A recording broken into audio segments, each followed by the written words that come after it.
আসাদ সরকারের পতনে মধ্যপ্রাচ্য পরিস্থিতিতে লক্ষণীয় পরিবর্তনের আভাস দিয়ে আসছেন বিশ্লেষকরা। আসাদ সরকারের পতনের সঙ্গে সঙ্গে দেশটিকে সমর্থন দেয়া রাশিয়া ও ইরানের কর্তৃত্ব শেষ হয়ে গেছে বলে মনে করেন অনেকে। এরই মধ্যে ইরান সমর্থিত সশস্ত্র বিদ্রোহী গোষ্ঠী হিজবুল্লাহ জানিয়েছে, আসাদ শাসন শেষ হওয়ার পর ইরান থেকে লেবাননে অস্ত্র সরবরাহের রাস্তা বন্ধ হয়ে গেছে। গোষ্ঠীটির প্রধান নাইম কাশেম জানান, বাশার আল আসাদের শাসনামলে ইরান থেকে ইরাক এবং সিরিয়া হয়ে লেবাননে অস্ত্র আমদানি করা হতো।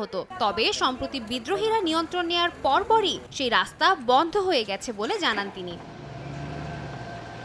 এদিকে সিরিয়া স্বাধীন হওয়ার পর থেকেই দেশটিতে লাগাতার হামলা চালিয়ে যাচ্ছে ইসরায়েল। তাদের দাবি, ইসরায়েলে সিরিয়ার বিদ্রোহী গোষ্ঠীর প্রবেশ ঠেকানো ও গোলান মালভূমির সুরক্ষায় তারা আগেই প্রতিরোধে নেমেছেন। প্রতিরোধের নামে মাত্র এক সপ্তাহের মধ্যেই সিরিয়ায় প্রায় 500 বিমান হামলা চালিয়েছে দেশটি। হামলা চালিয়েছে বন্দরে দাঁড়িয়ে থাকা 15টি জাহাজে। 2013 সাল থেকেই হিজবুল্লাহ ও ইরান সংশ্লিষ্ট স্থাপনায় হামলার দোহাই দিয়ে সিরিয়ায় বারবার আক্রমণ চালিয়েছে ইসরায়েল। এ অবস্থায় নেতানিয়াহু বাহিনীর এই হামলাকে একই সঙ্গে সুযোগ সন্ধানী এবং কৌশলগত বলে আখ্যা দিয়েছেন ক্রাইসিস গ্রুপের জ্যেষ্ঠ বিশ্লেষক মাইরাফ জনজেইন। ইসরায়েলের এই পদক্ষেপ আদতে বৃহত্তর ইসরায়েল তৈরির প্রচেষ্টা বলেও মত অনেকের।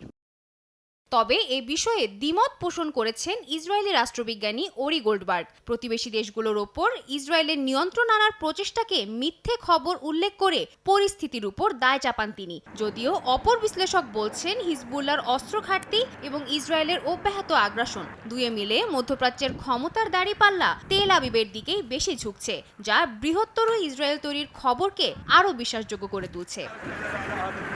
সাদিয়া তাসনিম, সময় সংবাদ।